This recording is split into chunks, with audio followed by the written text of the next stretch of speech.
નમસ્કાર, શો ટાઈમમાં આપનું સ્વાગત છે. ભાવનગરના વર્તેજ ગામમાં ટ્રક રિવર્સમાં લેતી વખતે સર્જાયેલા અકસ્માતમાં એક વ્યક્તિનું મોત નીપજ્યું છે.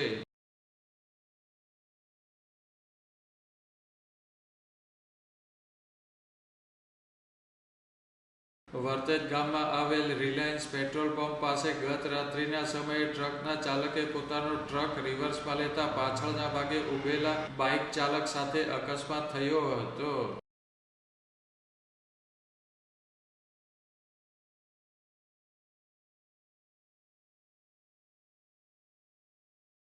આ ઘટનામાં ઈજાગ્રસ્ત જીવરાજભાઈ લાલજીભાઈ ગોહિલને ગંભીર ઈજા થતાં તેમને સારવાર માટે ભાવનગર હોસ્પિટલ લઈ જવાયા હતા, જ્યાં તેમનું મૃત્યુ થયું હતું.